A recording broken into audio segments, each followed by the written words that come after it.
होकर अभिवादन करेंगे। हम सबका परम सौभाग्य है कि माननीय राष्ट्रीय अध्यक्ष जी हमारे बीच में अब कृपा पूर्वक समय देने के लिए यहाँ पधारे हैं। मैं सभी अतिथियों से आग्रह करूंगा,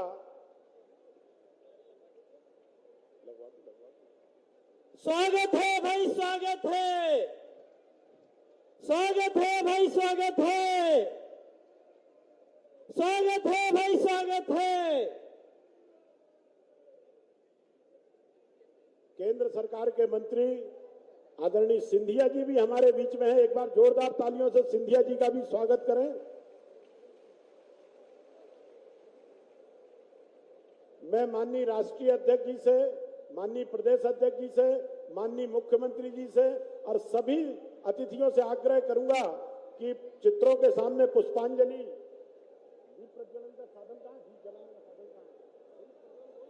अरे अब तो बंद रखा है तो अब तो जलाना ही पड़ेगा।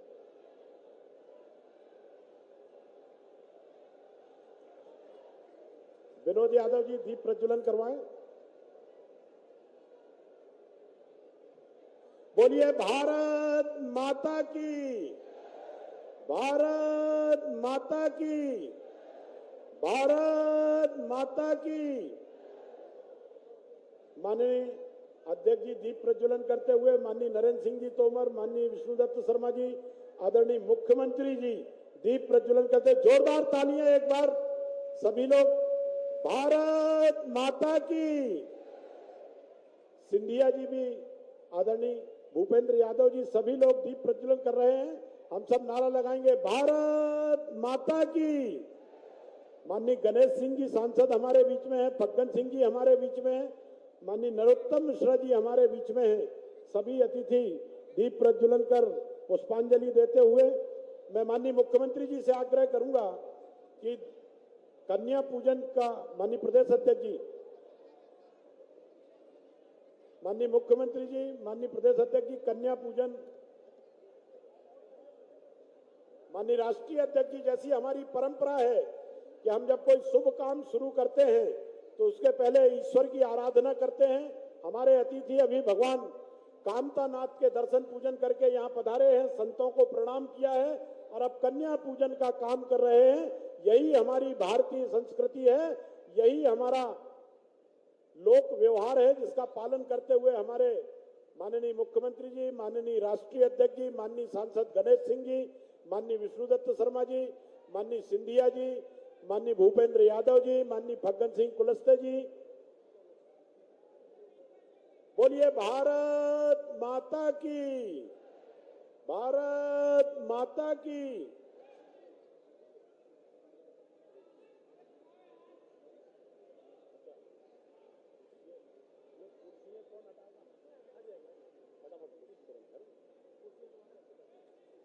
अच्छा अब उनको बुला लो, बुके वालों को बुला लो।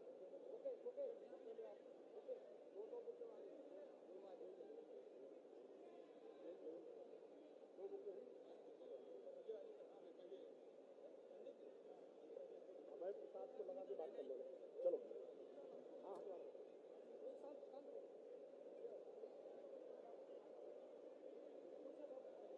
कह रहे हैं भाई साहब?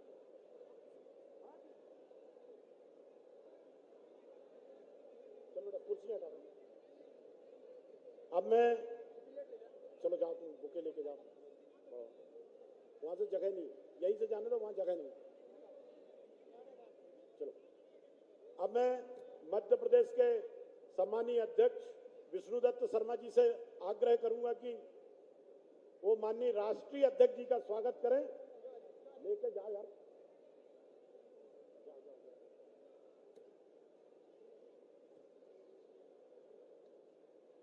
जोरदार तालियों के साथ एक बार स्वागत करेंगे माननीय राष्ट्रीय अध्यक्ष जी का। प्रदेश अध्यक्ष जी माननीय राष्ट्रीय अध्यक्ष जी का स्वागत कर रहे हैं। मैं आग्रह करूंगा माननीय मुख्यमंत्री जी से कि माननीय राष्ट्रीय अध्यक्ष जी का स्वागत करें। माननीय मुख्यमंत्री जी, जोरदार तालियां बजती रहना चाहिए, जरा गौरवपूर्ण क्षण के लिए तालियां बजती रहें, लगातार बजती रहें। अब मैं सांसद गणेश सिंह जी से आग्रह करूंगा कि वो आदरणीय मुख्यमंत्री जी का स्वागत करें, अभिनंदन करें, वंदन करें। गणेश सिंह जी, और मैं हमारे जो यात्रा के सह संयोजक हैं ब्रजेंद्र प्रताप सिंह जी, मंत्री मध्य प्रदेश शासन, उनसे आग्रह करूंगा कि वो आए और प्रदेश अध्यक्ष आदरणीय विष्णु दत्त शर्मा जी का स्वागत करें, वंदन करें, अभिनंदन करें। एक बड़ी माला से हमारे मंडल के अध्यक्ष, दोनों मंडल अध्यक्ष, चारों मंडल अध्यक्ष, जिला अध्यक्ष जी, सांसद जी और उमेश जी, बड़ी माला से आप भी आए। माननीय विधायकगण, सतना के हमारे विधायकगण आ जाएं। विधानसभा के प्रत्याशी सुरेंद्र जी, बड़ी माला से आदरणीय मुख्यमंत्री जी का स्वागत करें। हम सब जोरदार करतल ध्वनि के साथ आदरणीय राष्ट्रीय अध्यक्ष जी का स्वागत करेंगे, वंदन करेंगे, अभिनंदन करेंगे।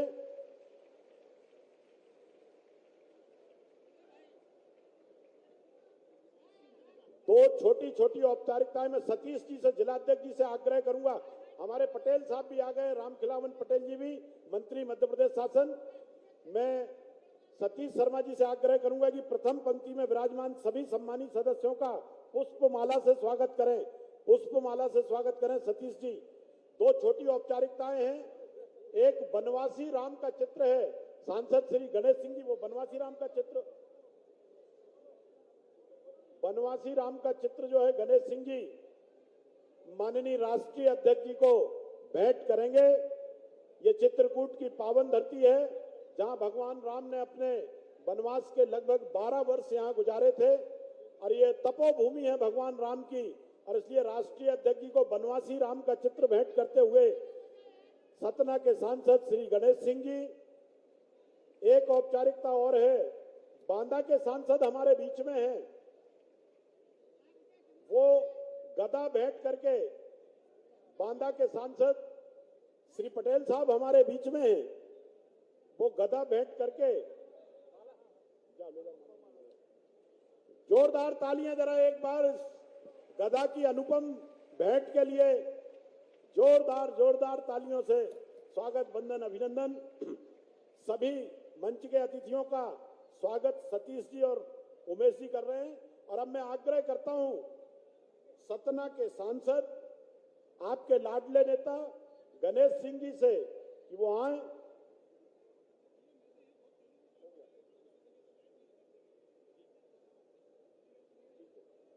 एक बार माननीय राष्ट्रीय अध्यक्ष जी से करबद्ध निवेदन है, माननीय मुख्यमंत्री जी से, प्रदेश अध्यक्ष जी से, संतों को यहीं से प्रणाम करेंगे। तीनों लोग आके एक बार संतों को प्रणाम कर रहे हैं, हमारे राष्ट्रीय अध्यक्ष जी और मुख्यमंत्री जी। आप सबका आशीर्वाद उनके ऊपर बना रहे। जोरदार तालियां एक बार जरा सभी हमारे पूज्य संतों के लिए, उनके सम्मान में। और अब मैं गणेश सिंह जी से आग्रह करूंगा कि गणेश सिंह जी अपना प्रस्तावना भाषण और स्वागत भाषण कहें। आदरणीय गणेश जी।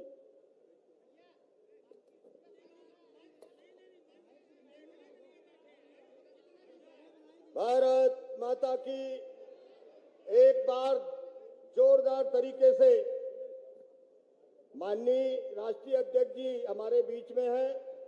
मैं चाहता हूं एक बार जोरदार तरीके से भारत माता का जयकारा करिए। भारत माता की, भारत माता की जय, जय श्री राम, जय जय श्री राम। जनाशीर्वाद यात्रा के आज प्रथम दिवस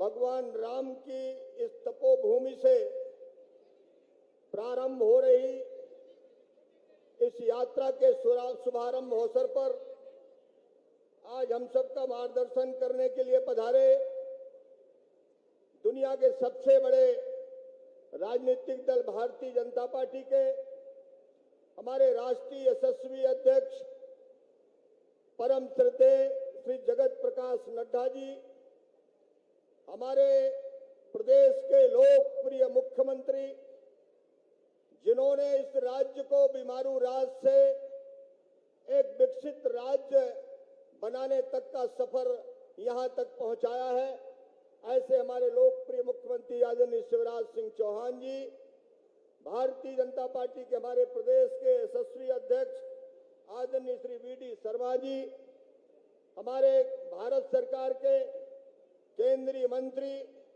और मध्य प्रदेश के प्रभारी आदरणीय श्री भूपेंद्र यादव जी, हमारे केंद्रीय मंत्री आदरणीय नरेंद्र सिंह तोमर जी, हमारे केंद्रीय मंत्री आदरणीय ज्योतिरादित्य सिंधिया जी, आदरणीय फग्गन सिंह कुलस्ते जी, हमारे संगठन के इस प्रदेश के प्रभारी आदरणीय मुरलीधर राव जी, भारतीय जनता पार्टी के राष्ट्रीय महामंत्री कैलाश विजय वर्गीय जी, हमारे संगठन के राज्य के संगठन महामंत्री आदरणीय हितानंद शर्मा जी, हमारे राज्य के गृह मंत्री आदरणीय नरोत्तम मिश्रा जी, हमारे मंत्री आदरणीय राजेंद्र शुक्ल जी, हमारे मंत्री आदरणीय राम खिलावन पटेल जी, हमारे आदरणीय मंत्री मंच पर विराजमान सभी हमारे आदरणीय मंत्रीगण, सभी संगठन के हमारे नेतागण, पार्टी के सभी पदाधिकारी, यहाँ पर उपस्थित चित्रकूट क्षेत्र से गांव-गांव से आए हुए हमारे सभी बुजुर्गगण, भाइयों बहनों, हमारे सभी युवा मित्रों, सबसे पहले मैं सभी पूज्य संतों के चरणों में प्रणाम करता हूं और आप सबको एक बार निवेदन करता हूं कि सभी लोग तालियां बजा करके हमारे राष्ट्रीय अध्यक्ष और केंद्रीय नेताओं का तथा प्रदेश के सभी नेताओं का स्वागत करें, तालियां बजा करके।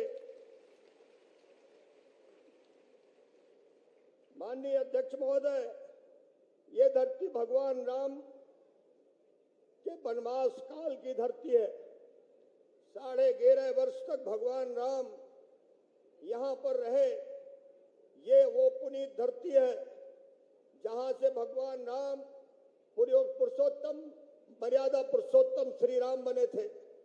ये वो ही धरती है जहां 1857 की लड़ाई में ये बगल का पिंडरा गांव, जहां सैकड़ों लोग शहीद हुए थे। मैं इस पुनीत धरती में आपका यहाँ पर उपस्थित सभी नागरिकों की तरफ से बहुत बहुत स्वागत और अभिनंदन करता हूं। ये जन आशीर्वाद यात्रा आज जिसकी यहाँ पर शुरुआत हो रही है, ये यात्रा भगवान राम की इस तपोभूमि से शुरू होकर ओरछा में राजा राम के दरबार में इसका विश्राम होगा। इसके बाद 25 तारीख को भोपाल में कार्यकर्ताओं का एक महाकुंभ आयोजित किया गया है और उस महाकुंभ में लाखों लाख कार्यकर्ता पूरे प्रदेश से पहुंचेंगे। इसको हटाओ यार, गला खराब कर रहा है, हटाओ जरा, हटा दीजिए इसको।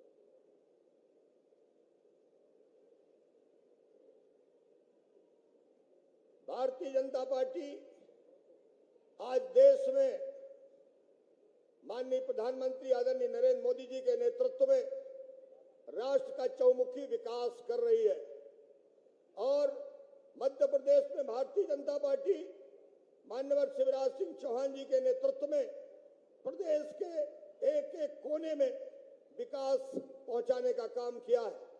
आज भारतीय जनता पार्टी की सरकार के बदौलत ही डबल इंजन की सरकार विकास का मॉडल बन चुकी है। आज अयोध्या में भगवान राम का अगर मंदिर बन रहा है तो भारतीय जनता पार्टी की सरकार है, इसलिए यह संभव हो सका है। आज काशी विश्वनाथ कॉरिडोर बना है, उज्जैन में महाकाल का कॉरिडोर बना है। अगर ये संभव हुआ है तो ये भारतीय जनता पार्टी के सरकार होने के कारण संभव हुआ है। आज कश्मीर से धारा 370 हटी है तो ये भारतीय जनता पार्टी की सरकार होने के कारण हटी है। आज बाबा साहब भीमराव अंबेडकर के पंच तीर्थ में आज एक एक स्थान ऐतिहासिक बना है, ये भारतीय जनता पार्टी की सरकार होने के कारण बना है।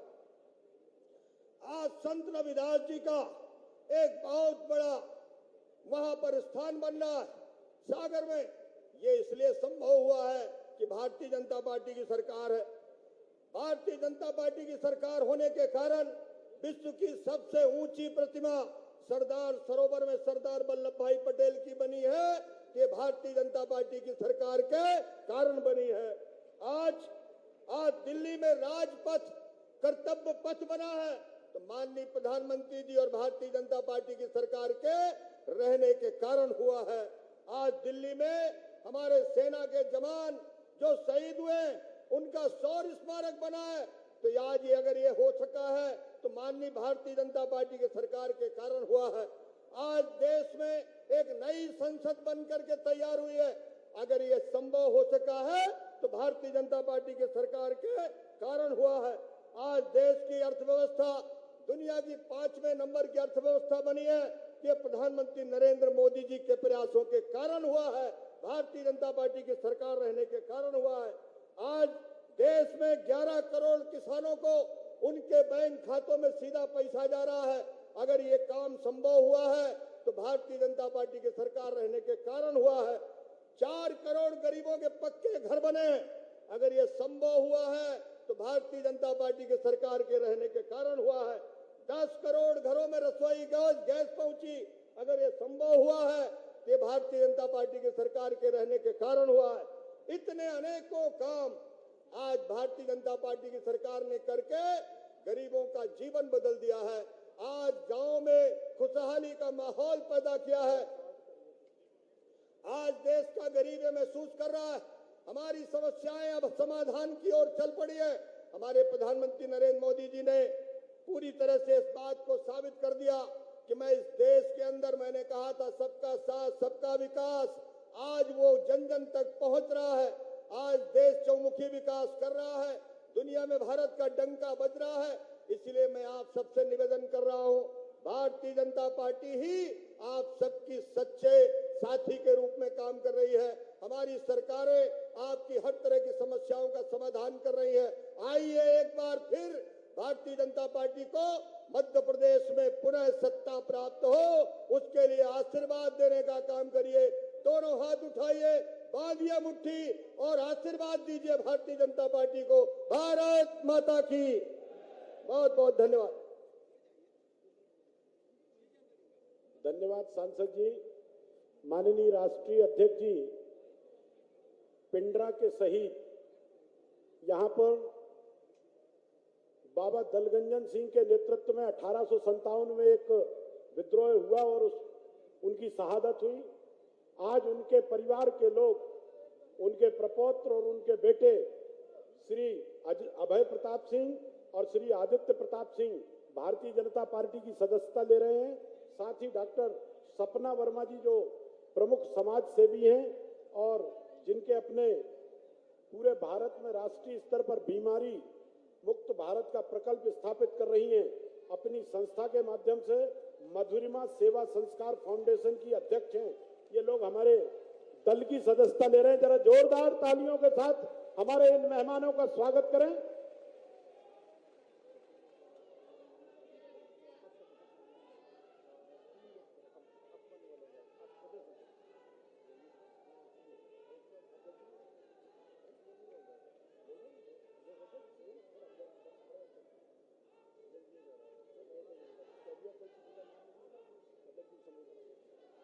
माननीय प्रदेश अध्यक्ष जी, मैं सम्मान के साथ आपको आमंत्रित करता हूं कि आएं और हम सबको अपना उद्बोधन दें।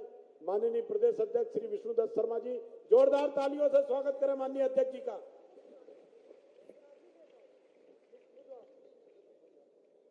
बोलिए भारत माता की।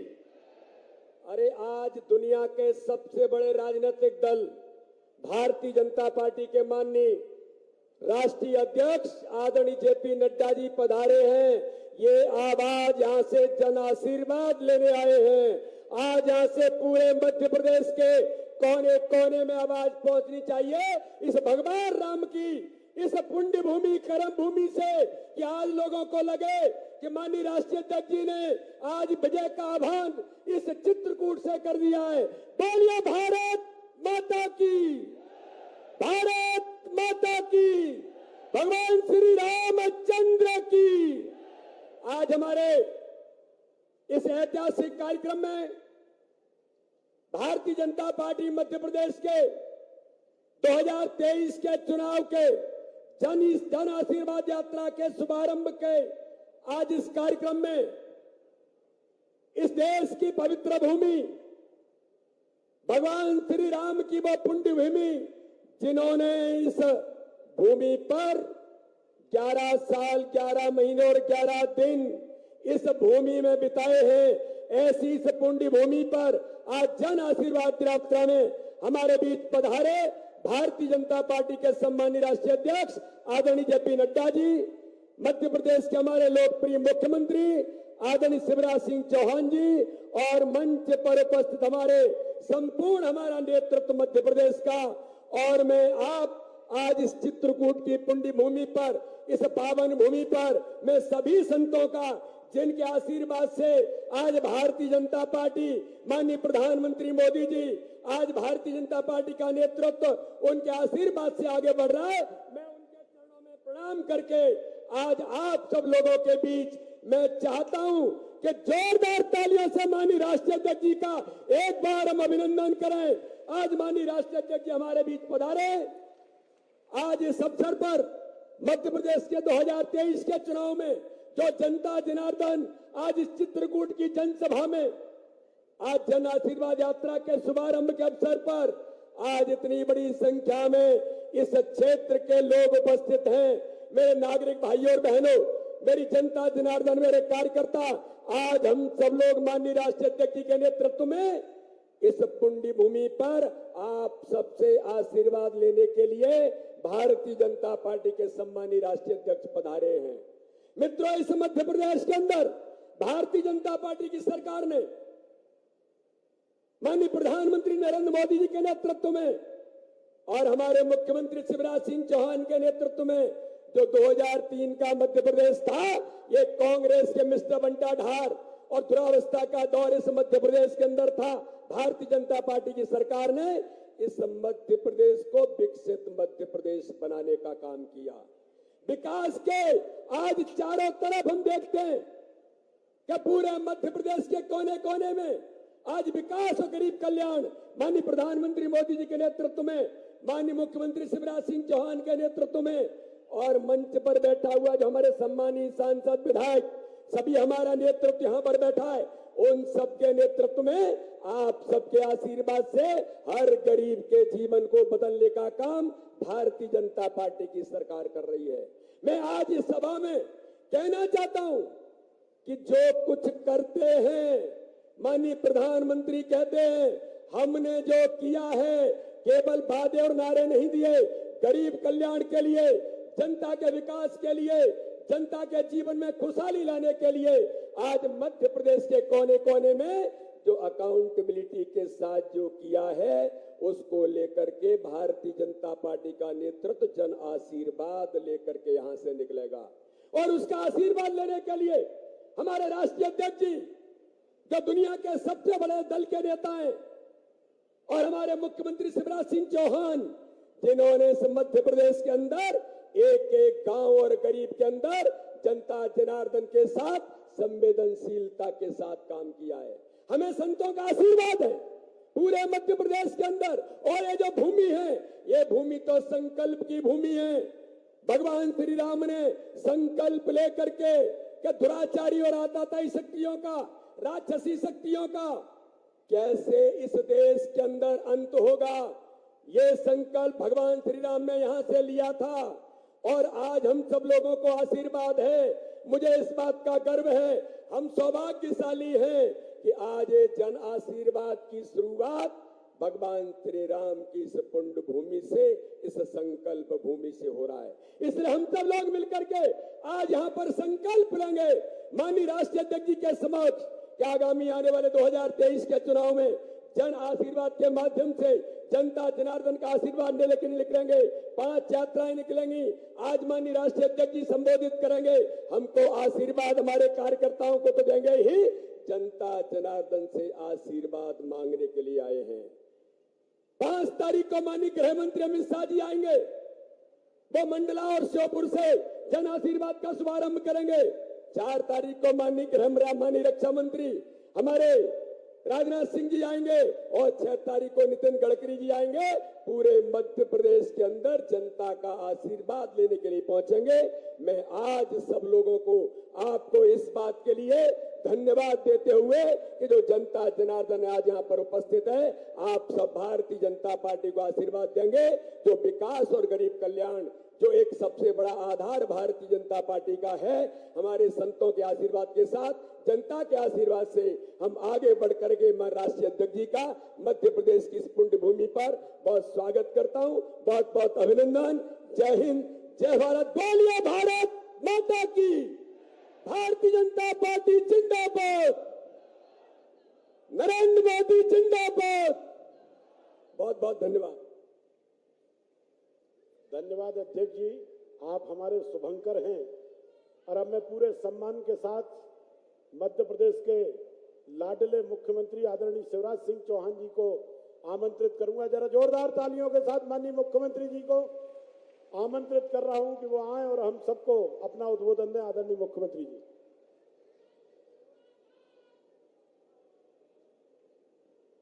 बोलिए भारत माता की। कि भगवान राम की भूमि है और जयकार ऐसा गूंजे कि पूरे मध्य प्रदेश में पता चल जाए जन आशीर्वाद यात्रा प्रारंभ हो रही है। बोलिए भारत माता की। सियावर रामचंद्र की, पवन सुत हनुमान की, उमापति महादेव की, चित्रकूट धाम की, मैहर वाली मैया की, संत समाज की और जनता जनार्दन की। आज हम सबका सौभाग्य है जनता से आशीर्वाद लेने, क्योंकि संघर्ष का शंख फूंक गया है और हमारे राष्ट्रीय अध्यक्ष आज आपसे भारतीय जनता पार्टी के लिए आशीर्वाद मांगने आए हैं। दुनिया की सबसे बड़ी पार्टी भारतीय जनता पार्टी के राष्ट्रीय अध्यक्ष, हमारे मार्गदर्शक और एक आइडियल नेता आदरणीय श्रीमान जेपी नड्डा जी, एक बार फिर दोनों हाथ ऊपर उठा के तालियां बजा के स्वागत कीजिए नड्डा जी का, अभिनंदन कीजिए नड्डा जी का। मैं मध्य प्रदेश की धरती पर नड्डा जी आपका मध्य प्रदेश की जनता की ओर से हृदय से स्वागत करता हूं, अभिनंदन करता हूं। भारतीय जनता पार्टी के प्रदेश के अध्यक्ष आदरणीय वीडी शर्मा जी, आदरणीय मुरलीधर जी, आदरणीय भूपेंद्र यादव जी, हमारे चुनाव समिति के प्रबंधक आदरणीय नरेंद्र सिंह जी, केंद्रीय मंत्रीगण आदरणीय ज्योतिरादित्य सिंधिया जी, हमारे कैलाश विजयवर्गीय जी, नरोत्तम जी, राजेंद्र जी, आदरणीय हितानंद जी। अब चूंकि भरा पूरा मंच है, हमारे सांसद भाई गणेश सिंह जी, हमारे इस क्षेत्र के उम्मीदवार भाई सुरेंद्र सिंह गहरवार जी, ताली बजा के उनको भी आशीर्वाद दे दीजिए, क्योंकि यहाँ तो उम्मीदवार घोषित है हमारे। और मैं राम खिलावन जी हमारे मंत्री, हमारे सारे आदरणीय विधायकगण, सांसदगण, पदाधिकारीगण और यहाँ उपस्थित हमारे संतगण यहाँ बैठे हैं।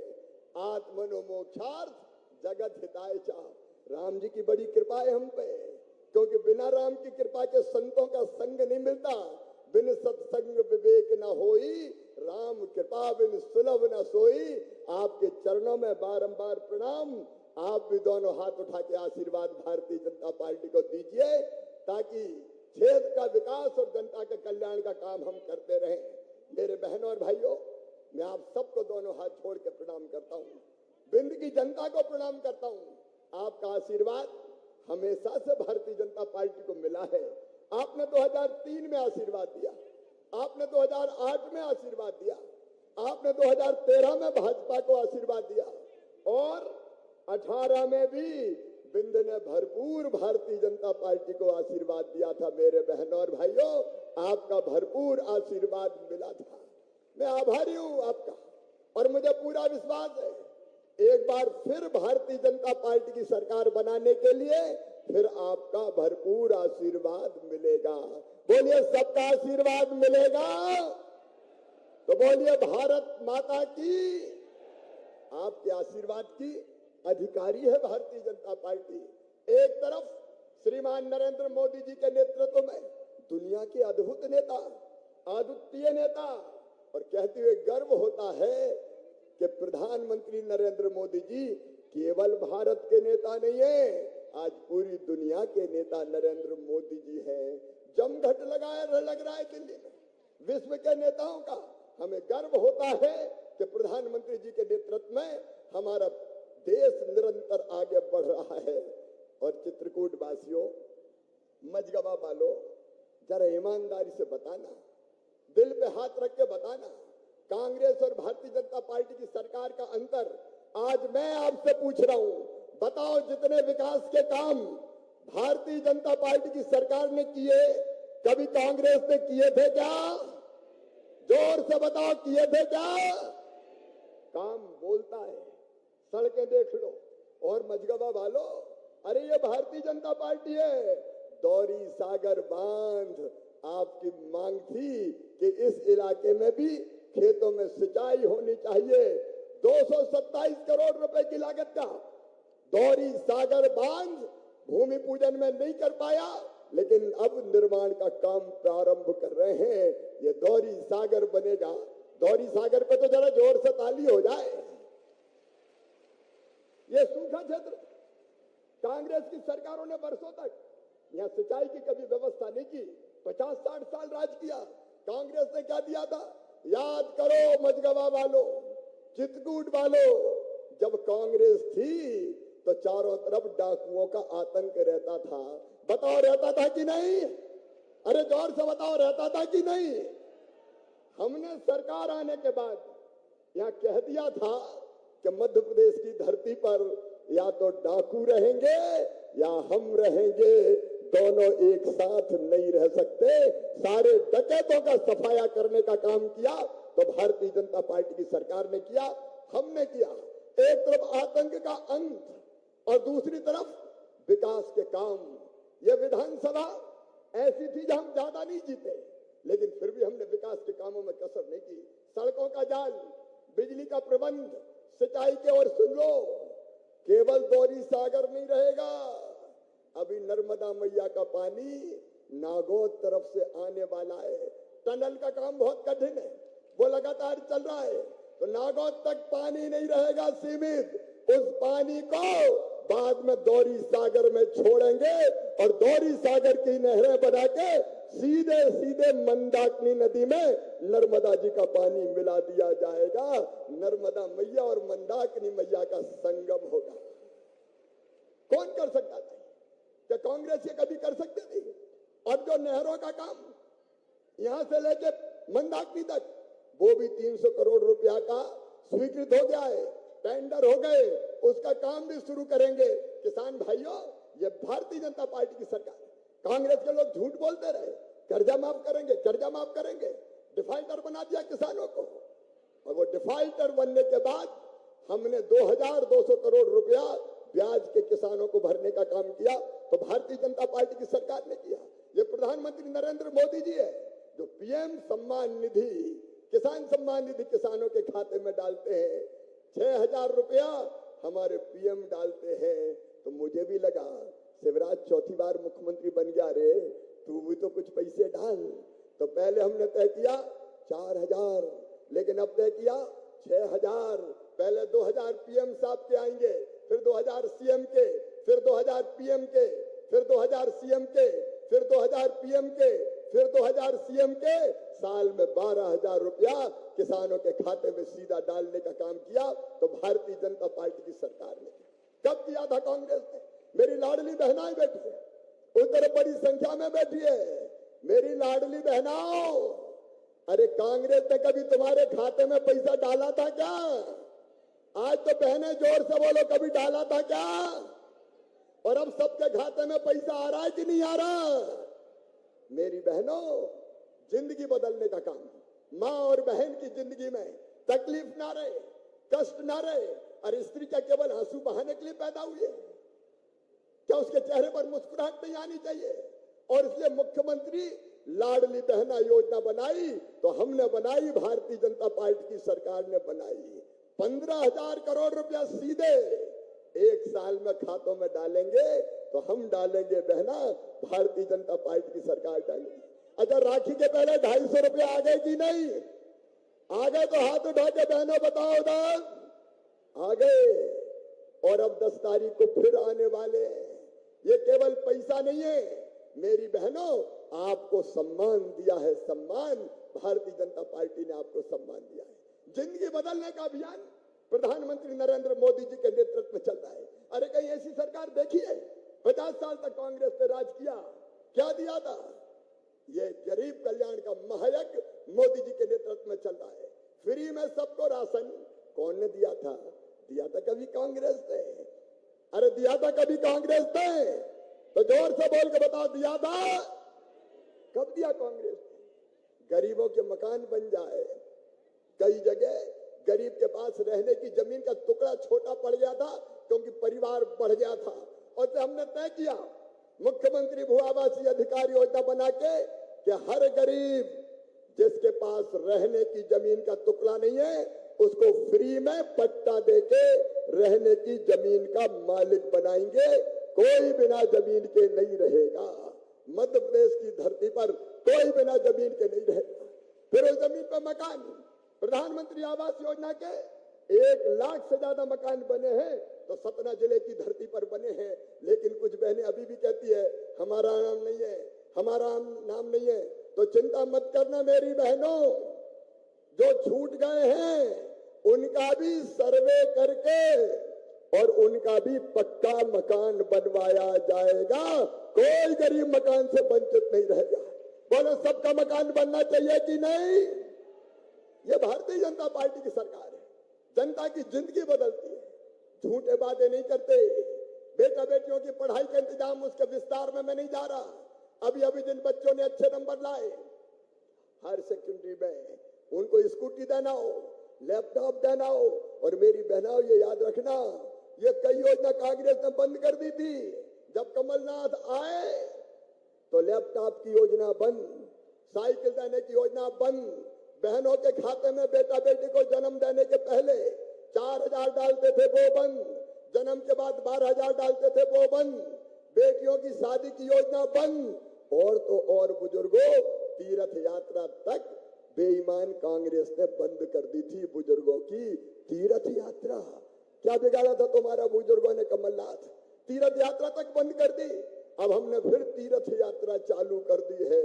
लेकिन बुजुर्गों, अब केवल रेल से नहीं, अब बुजुर्गों को हवाई जहाज से भी तीर्थ यात्रा करवा रहे हैं। हवाई जहाज से। अरे गरीबों को भी हवाई जहाज में बैठना चाहिए कि नहीं? सारी योजना बंद कर दी। आज मैं नड्डा जी के सामने बताना चाहता हूं, प्रधानमंत्री जी संपूर्ण कल्याण कर रहे थे, लेकिन पीएम आवास के मकान कमलनाथ जी आपने लौटा दिए। गरीबों के साथ अन्याय। जल जीवन मिशन के अंतर्गत अब गांव-गांव में पीने का पानी जा रहा है। कमलनाथ, तुमने तो जल जीवन मिशन शुरू नहीं करके जनता को धोखा दिया, जनता के साथ बेईमानी की, और किसान सम्मान निधि का सूची नहीं भेजी पीएम के पास। किसानों को तुमने वंचित करने का पाप किया है। आज मैं लंबी बात नहीं करूंगा मेरे बहनों और भाइयों, आज तो मैं निवेदन करने आ रहा हूं। आज निवेदन करने आया हूं कि अगर हमारा काम अच्छा और सच्चा है, और एक बात और याद रखना, अंत में 1 महीने से पानी नहीं गिरा है, किसान संकट में है। हम भरसक प्रयास करेंगे। किसान भाइयों, चिंता मत करना। वैसे तो भगवान की कृपा बरसेगी, पानी आएगा, लेकिन अगर संकट भी आया तो मैं आपको कह रहा हूं, चिंता मत करना। मोदी जी के आशीर्वाद से इस संकट के पार निकाल ले जाएंगे आपको। कोई चिंता मत करना। जो परिस्थिति होगी निपटेंगे, चिंता करने की जरूरत नहीं है, क्योंकि हमारा संकल्प है आपकी सेवा का संकल्प। और अंत में मैं केवल इतना ही कहना चाहता हूं कि अगर हमारा काम अच्छा और सच्चा है तो बताओ, आपके आशीर्वाद हमको मिलना चाहिए कि नहीं? अरे जोर से बोलो, मिलना चाहिए कि नहीं? कांग्रेस गंदगी फैला रही है, गंदे गंदे आरोप लगाएगी, उनके पास और कोई बात चीज नहीं है, भ्रम फैलाने की कोशिश करेगी। लेकिन कांग्रेस के मायावी वादों में मत आना। पहले 900 वादे किए थे, एक पूरा नहीं किया, अब फिर हमें पटियाने की कोशिश कर रहे हैं। अरे वो कहते हैं हम तो करके दे देते हैं। मेरी बहनों ने कहा भैया बिजली के बिल बड़े बड़े आ गए, परेशानी हो रही है, तो मैंने बिजली के बिल स्थगित कर दिए। बिजली का बिल जो बढ़ा हुआ था वो स्थगित, चिंता मत करना, अब रेगुलर बिजली का बिल ही आएगा। जो समस्या थी उसका समाधान भारतीय जनता पार्टी की सरकार ने किया है। और इसलिए आज मैं प्रार्थना करता हूं, दोनों हाथ जोड़ के, आपका आशीर्वाद हमें चाहिए, भारतीय जनता पार्टी को चाहिए। एक बार फिर भारतीय जनता पार्टी को जिताइए, कमल के फूल की बटन दबाइए, ताकि प्रधानमंत्री जी के नेतृत्व में हम आपकी फिर बेहतर सेवा कर सके। बोलिए सबका आशीर्वाद मिलेगा, जोर से सबका आशीर्वाद मिलेगा। तो उठाइए दोनों हाथ, बांधिए दोनों मुट्ठी और आशीर्वाद दीजिए भारत माता की जय बोल के। बोलिए भारत माता की, सियावर रामचंद्र की, पवन सुत हनुमान की, उमापति महादेव की, भारत माता की, हर हर महादेव। बहुत बहुत धन्यवाद। धन्यवाद मध्य प्रदेश के जननायक मुख्यमंत्री शिवराज सिंह जी। माननीय राष्ट्रीय अध्यक्ष जी, ये धरती भगवान राम की तपोभूमि है और यहाँ भगवान राम ने संकल्प लिया था कि निश्चरहीन करहूं वही, भुज उठाए प्रण कीन, और समय ऋषि के आश्रम जाए जाए सुख दीन। मैं मर्यादा के निष्कलंक जीवन के साथ राजनीति करने वाले मर्यादा पुरुष आदरणीय नड्डा जी को, राष्ट्रीय अध्यक्ष भारतीय जनता पार्टी को आमंत्रित करूंगा कि वो आए और हम सबका मार्गदर्शन करें। जोरदार तालियों के साथ हमारे राष्ट्रीय नेता का हम स्वागत करेंगे। माननीय नड्डा जी।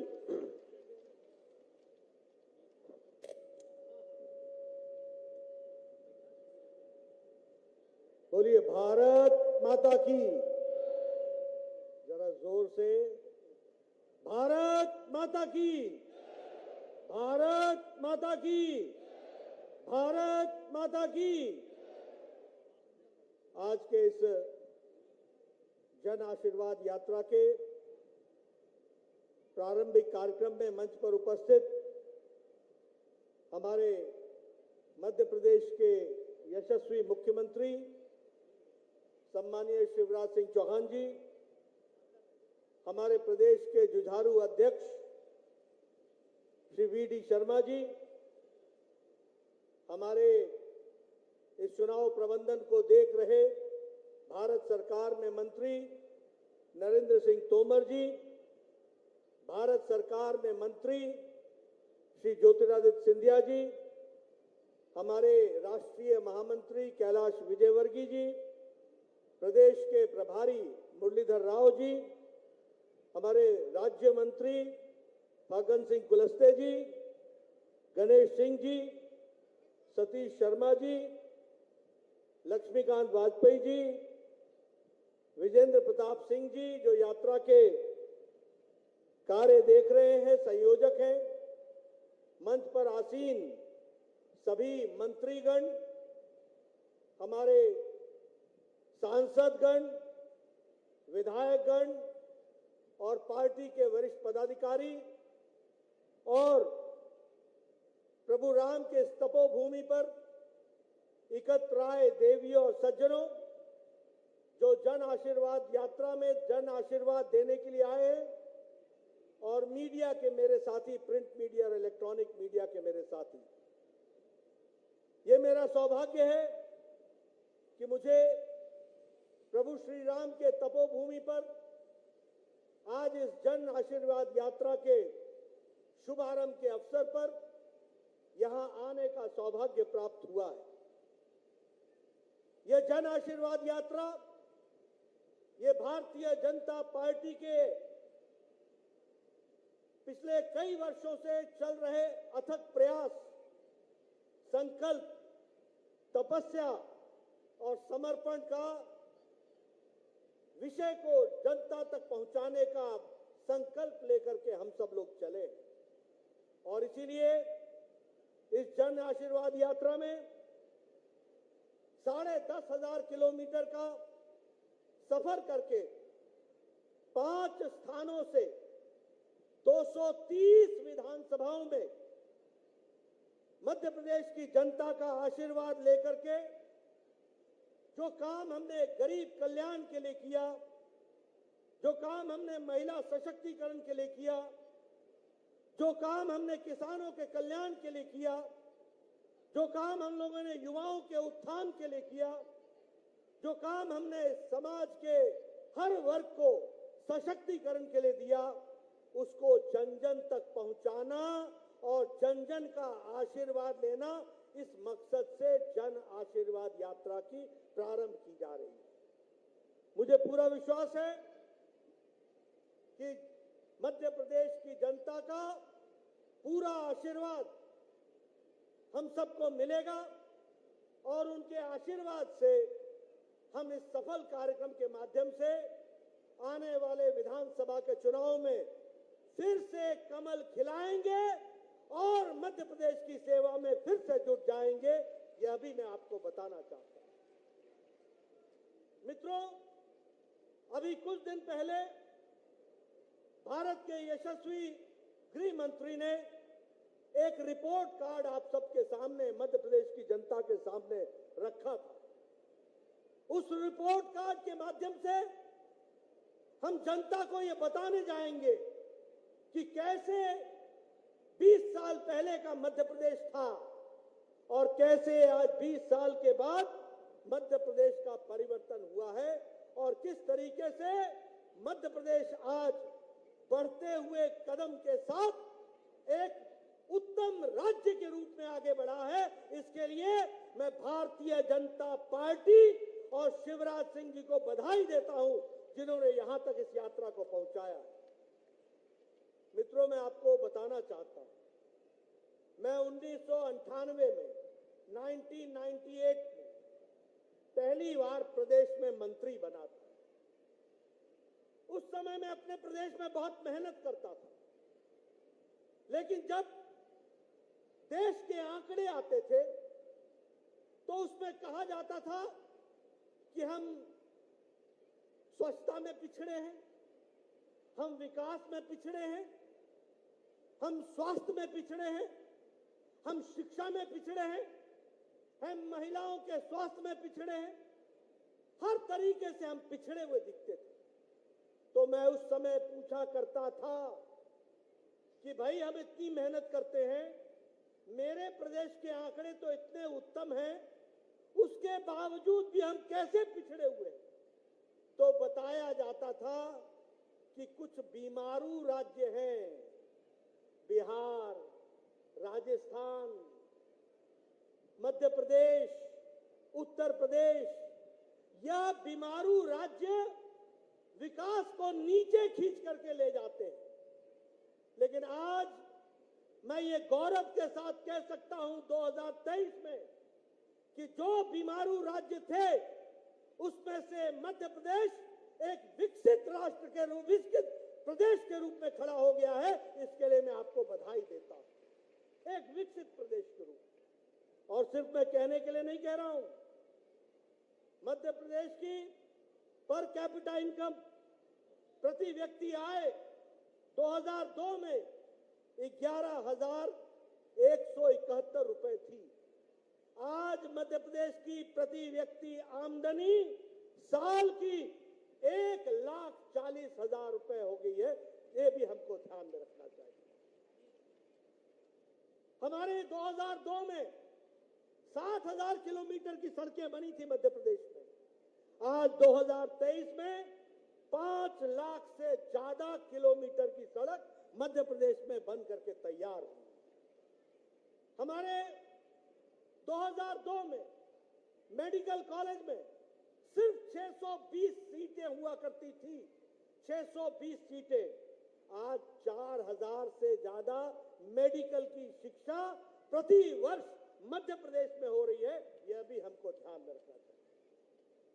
हमारे यहाँ शिक्षण संस्थान कॉलेजेस 310 थे 2002 में और आज 536 शिक्षण संस्थान एजुकेशनल कॉलेजेस बने हैं। यह भी हमको ध्यान में रखना चाहिए। हमारे यहाँ इंडस्ट्री के नाम पर, उद्योग के नाम पर कुछ भी मध्य प्रदेश में नहीं था। मैं आपके सामने, युवाओं के सामने 20 साल पहले की तस्वीर खींच रहा हूं और आज जहां मध्य प्रदेश में पहले 23 इंडस्ट्रियल एरिया थे, आज मध्य प्रदेश में 112 इंडस्ट्रियल एरिया में काम चला है और इंडस्ट्रीज लगी है। आपको जानकर आश्चर्य होगा कि मध्य प्रदेश में उद्योग सिर्फ 6% थे, 0.6%, 0.6%। आज मध्य प्रदेश में उद्योगीकरण 24% तक पहुंचा है। इसको भी हमको ध्यान में रखना चाहिए। इसलिए विकास के साथ आज मध्य प्रदेश खड़ा हो गया, हर चीज में आगे बढ़ रहा है। मुझे खुशी है कि जब मैं मध्य प्रदेश की बात करता हूं तो मध्य प्रदेश स्वच्छता में नंबर 1 पर खड़ा है देश में। मुझे खुशी है कि जब मैं मध्य प्रदेश की बात करता हूं तो स्मार्ट सिटी में मध्य प्रदेश नंबर 1 पर खड़ा है। मुझे खुशी है कि जल संरक्षण में मध्य प्रदेश प्रथम स्थान पर खड़ा है। मुझे खुशी है कि प्रधानमंत्री स्वामित्व योजना में भी मध्य प्रदेश ने नंबर 1 की बाजी मारी है और नंबर 1 पर खड़ा है। मुझे खुशी है कि प्रधानमंत्री मातृत्व वंदना योजना में महिलाओं के सशक्तिकरण में प्रसूति से लेकर के हर तरीके के बच्चों के विकास के लिए जो कार्यक्रम चलाए गए हैं, उसमें भी मध्य प्रदेश नंबर 1 पर खड़ा है। इस बात को भी हमको ध्यान में रखना चाहिए। प्रधानमंत्री स्वनिधि योजना में भी मध्य प्रदेश नंबर 1 पर है और प्रधानमंत्री आवास योजना में भी मध्य प्रदेश नंबर 1 पर खड़ा है। यह भी हमको याद रखना चाहिए।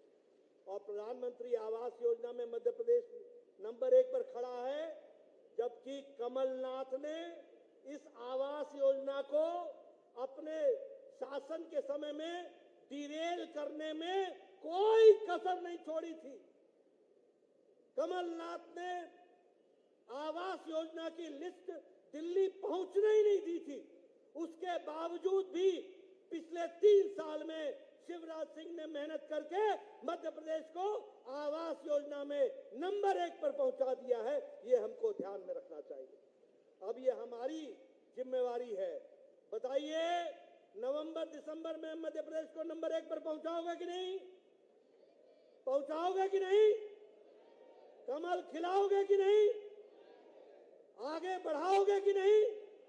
मध्य प्रदेश को नंबर 1 रखने में कोई कसर नहीं छोड़ना। मित्रों, ये आपसे मैं निवेदन करने के लिए आया हूं। मित्रों, जब मैं आज 5G की बात करता हूं, मोदी जी की, तो ये 5G क्या है?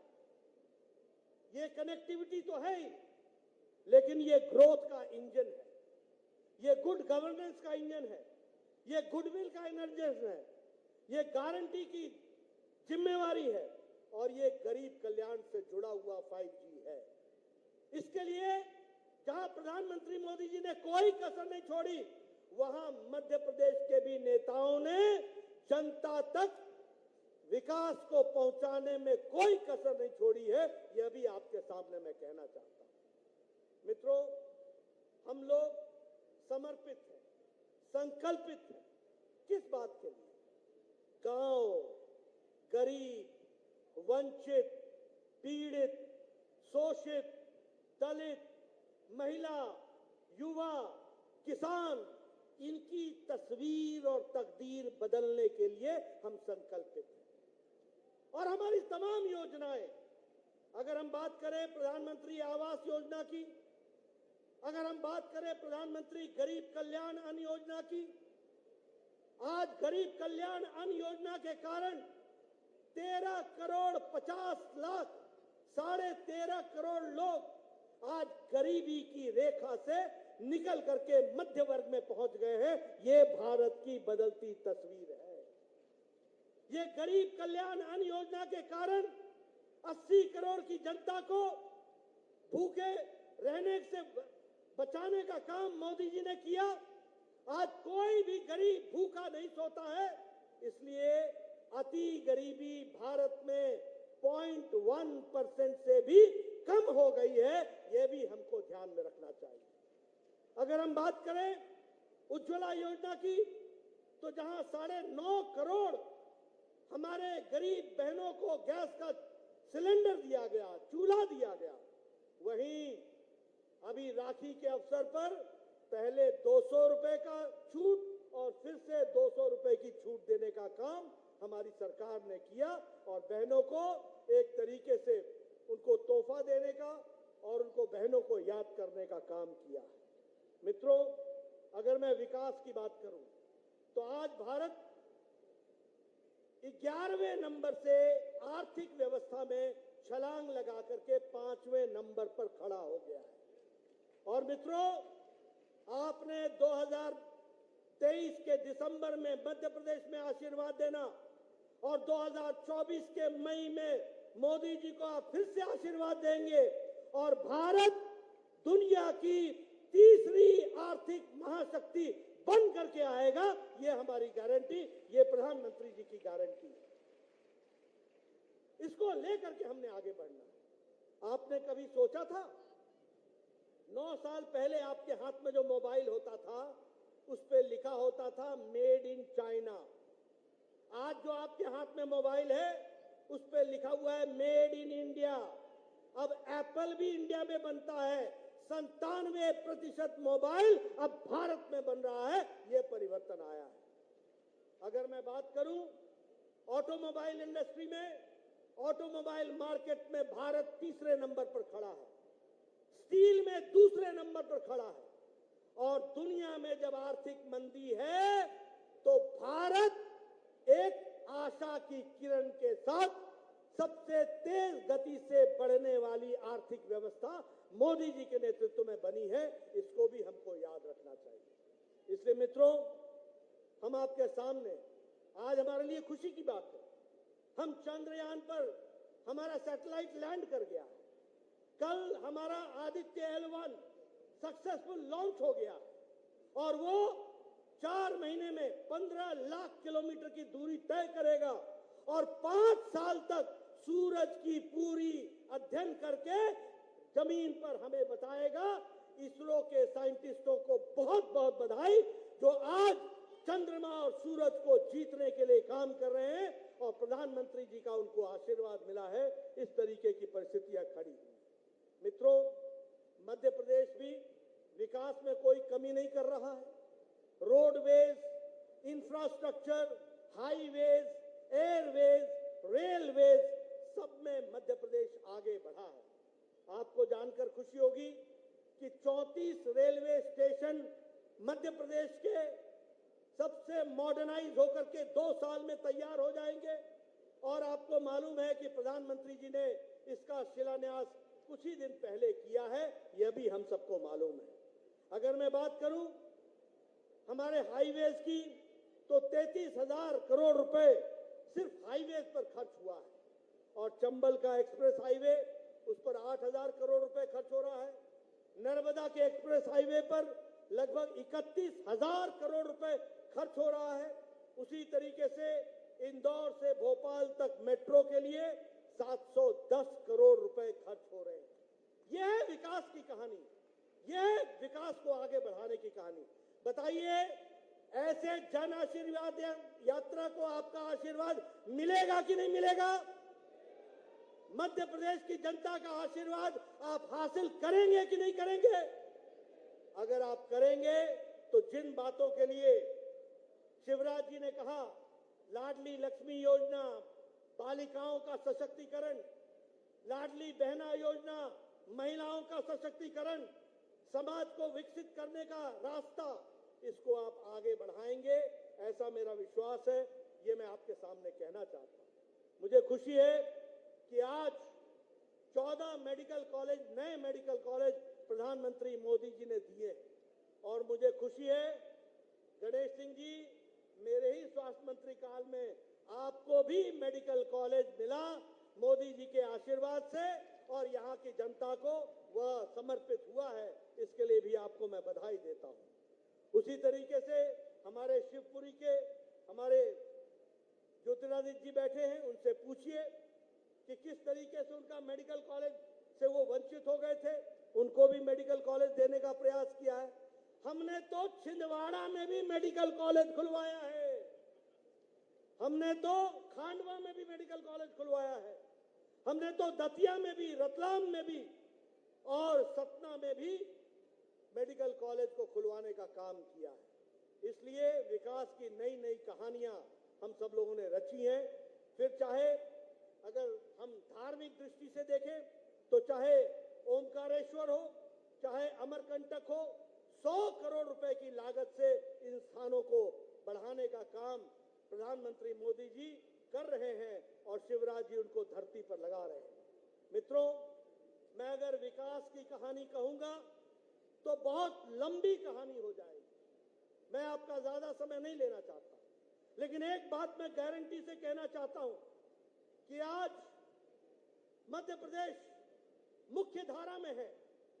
शिवराज जी ने जहां इसका विकास किया, बीजेपी की सरकारों ने जहां इसका विकास किया, वहीं विनाश करने में कांग्रेस की सरकारों ने कोई कसर नहीं छोड़ी थी। ये भी आपको ध्यान में रखना चाहिए। आपको याद है ना, कमलनाथ का करप्टनाथ का की सरकार याद है आपको? आपको याद है कि नहीं है?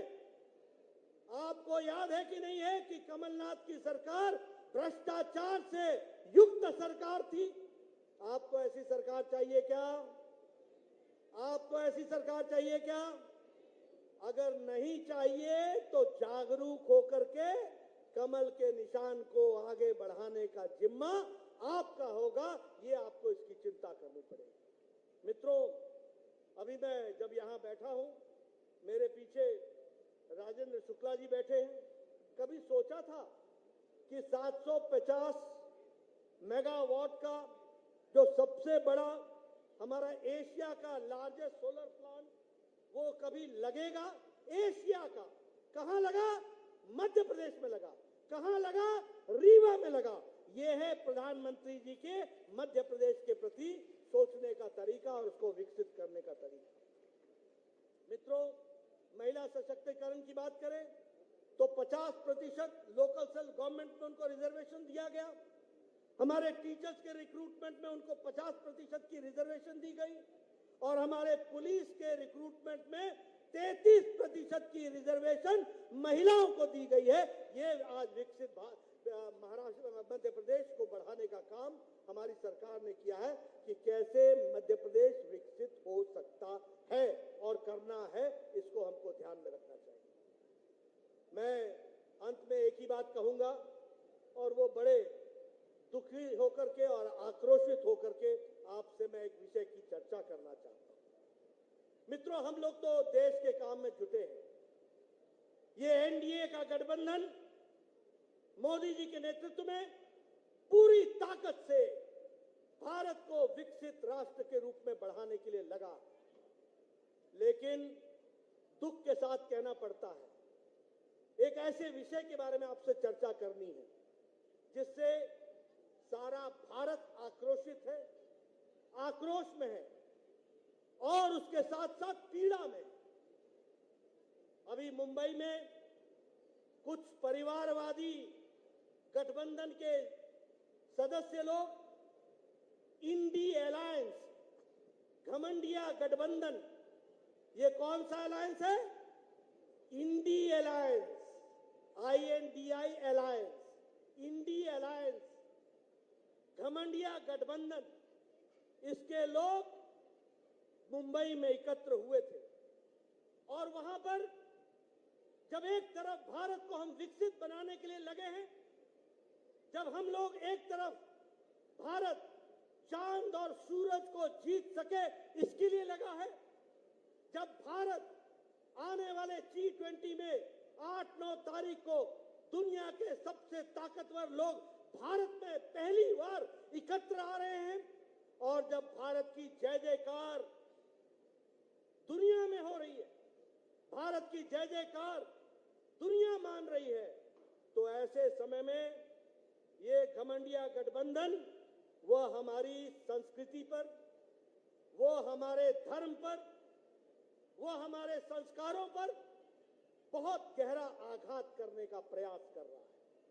और जब मैं ये कहता हूं तो मैं पूरी जिम्मेवारी के साथ कहता हूं कि ये जो इंडी अलायंस है, ये जो घमंडिया गठबंधन है, जो मुंबई में 3-4 दिन पहले एकत्र आए थे, इसका सबसे बड़ा घटक और सबसे मजबूत घटक डीएमके, जो तमिलनाडु के सरकार को मुख्यमंत्री स्टालिन, उसका बेटा उदयनिधि स्टालिन, वह उदयनिधि स्टालिन सनातन धर्म को समाप्त करने का उद्घोष करता है और कहता है कि हम सनातन धर्म को समाप्त कर देंगे, एबॉलिश कर देंगे, इस तरह की भाषा इस्तेमाल करता है। आप बताइए, ऐसे घमंडिया परिवारवादी इंडी अलायंस को रहने देने का अधिकार है क्या?